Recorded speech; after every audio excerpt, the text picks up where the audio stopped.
Aujourd'hui, le titre de cette vidéo sobrement, c'est «Mieux vaut agir que discourir». Bon, ça c'est pour le gouvernement actuel, parce que je ne sais pas si vous avez vu la conférence de presse du Premier ministre Bayrou, qui était entouré de Retailleau, entre autres, et de Miss 49.3, qui a gardé les bras croisés pendant toute la conférence. Et il paraît que ce geste, les bras croisés, c'est un signe de grande indifférence ou d'ennui, ou les deux. Donc voilà. Alors on revient sur Mulhouse, au passage. Là, on dit, je cite un peu mes sources, l'assassin crie Allah Akbar, et les politiques et les médias en déduisent, ils sont brillants, ils en déduisent qu'il s'agit donc d'un acte terroriste. C'est la première fois qu'on voit ça, et même le président Macron a parlé de terrorisme islamique. Ça, c'est vraiment un retournement de situation extraordinaire, parce que jusqu'à maintenant, les criminels étaient des déséquilibrés.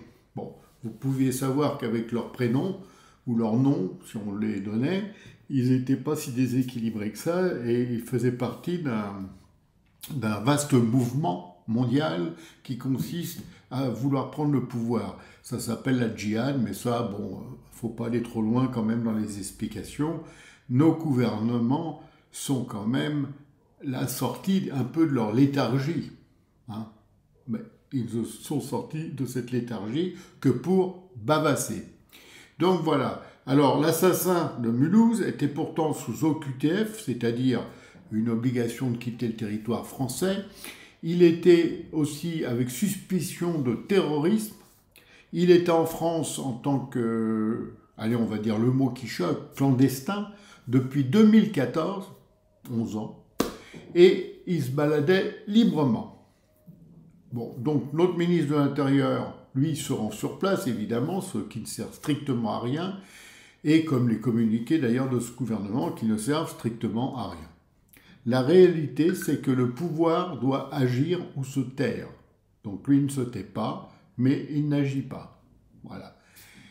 Alors, le refus des réalités de cette caste politico-médiatique est franchement dramatique, parce qu'ils nous mentent, ils nous prennent pour des couillons, et ils nous racontent des bobards, mais extraordinaires, quoi. Il faut vraiment penser que tous les gens qui sont là devant leur poste de télé comme des veaux sont cons comme des balais, quoi. Et le grand méchant mou, pour moi, c'est Retailleau, à qui je dis Taillot. Retailleau, ça va bien ensemble. Donc, on en est là. Ensuite, on a l'Ukraine. Alors là, on est dans une Europe en plein délire qui dit qu'elle vient d'accorder 3,5 milliards d'euros en plus à l'Ukraine, alors que tout le monde sait aujourd'hui que cette guerre est en voie de fin, quoi. Elle va se terminer. Et que l'Ukraine, de toute façon, ne pourra jamais gagner ce genre de guerre. Et d'ailleurs, je ne sais pas si la Russie pourrait la gagner aussi. D'ailleurs, on se demande ce qu'ils foutent là-dedans. Et surtout, nous, qu'est-ce qu'on fout là-dedans? Parce que on n'est pas concernés, en fait. La seule chose qui est grave, c'est qu'on s'est mis à dos, finalement, la Russie pour l'Ukraine. Parce que ça, c'est grave. Sous prétexte que c'est Poutine qui a agressé l'Ukraine, alors qu'en fait, bon, si on regarde bien, c'est le contraire, mais c'est pas grave. L'histoire n'est pas importante, comme on dit dans notre monde d'aujourd'hui. Dire les choses n'est pas important. J'en ai une autre que j'ai trouvée bien bonne. C'est hier la présentatrice du journal de M6 qui parle de l'otage franco-israélien qui a été, il a été assassiné, torturé, etc. Et qui dit il n'a pas survécu. Bon, madame. C'est pas qu'il n'a pas survécu, c'est qu'on l'a assassiné, c'est pas la même chose. Parce que quelqu'un qui n'a pas survécu, ça serait quelqu'un qui serait malade, par exemple, et qui survit pas à la maladie. Là, non, le gars, il a été torturé puis assassiné. Donc, c'est pas la même chose. Vous voyez cette désinformation permanente, comme on fait, et c'est tout pareil, c'est tout pareil. Donc, on a une Europe en plein délire, qui veut aller à la guerre, parce qu'ils se rendent bien compte, l'Europe, là, qu'avec l'élection de Trump, les cartes sont rebattues et qu'on ne peut plus faire comme avant. Donc, ils sont prêts à faire n'importe quoi pour masquer cette défaite de leur idéologie bien pourrie. Hein, le progressisme, le wokisme et tout le bordel, la socialiste, communiste, tout ça, ce sont des idéologies bien pourries, bien ringardes, mais dangereuses. Parce que c'est ça le vrai problème. Si elles n'étaient pas dangereuses, ce ne serait pas grave, mais elles sont dangereuses. Donc voilà.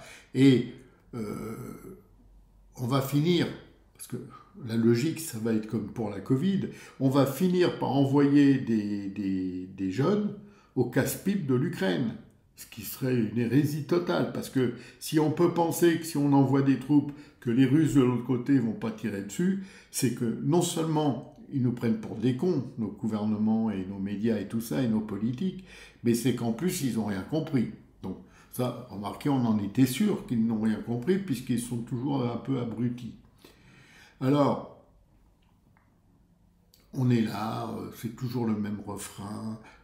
Nous allons demander, alors j'ai adoré quand Bayrou a dit nous allons demander, quand on ne sait pas, à l'Algérie qu'est-ce qu'on va lui demander, et puis l'Algérie qu'est-ce qu'elle en a à foutre de ce qu'on va lui demander. Parce que le vrai souci de cette histoire qu'on connaît depuis tellement longtemps entre les pays du Maghreb et nous, c'est que eux, ils en ont rien à foutre de nous. Eux, ils s'en foutent. Eux, ce qui leur intéresse, c'est les avantages.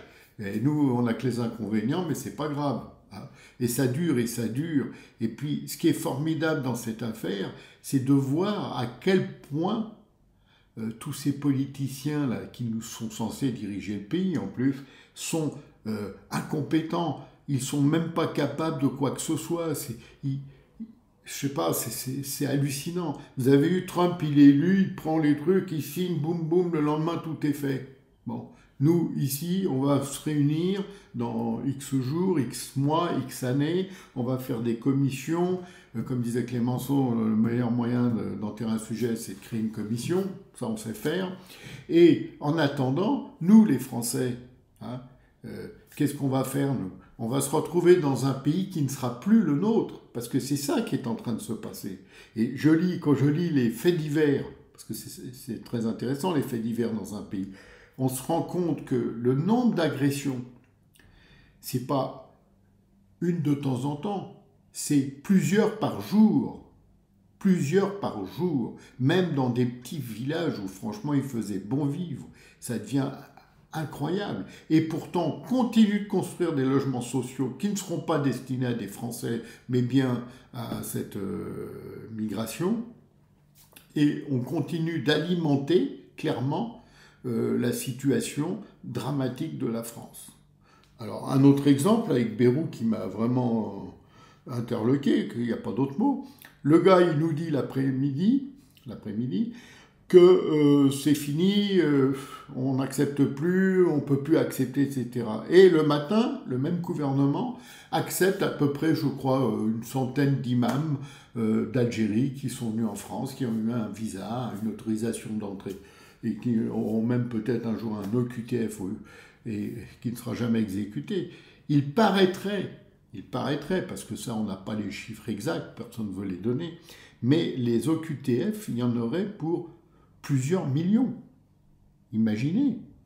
C'est-à-dire qu'on a sur un territoire comme la France le germe de l'islamisation qui est en cours. Et ça, c'est quelque chose d'horrible. Parce que partout où c'est passé, ça a été catastrophique.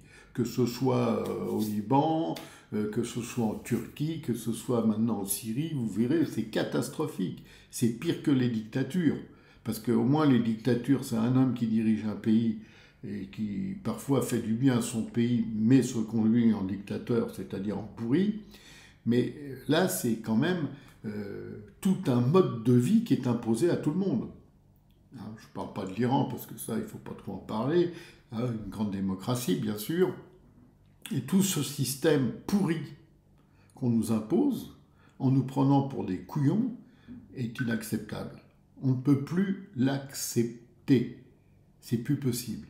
Bon, je vais arrêter là, parce que sinon je vais m'énerver. Et il y a de quoi, là. Franchement, là, je pourrais m'énerver, mais un maximum là-dessus. Mais on est mal. On est plus que mal. Je me demande même jusqu'où ça va aller, tellement c'est mal. Voilà. Bon, merci, à bientôt et surtout partagez parce que nous, les petits, ça nous fait du bien que des gens partagent ce que l'on dit et que surtout d'autres gens sachent ce qui est réellement et pas tous ces mensonges vraiment ignobles de la part de gens qui sont censés gouverner notre pays. Merci, au revoir.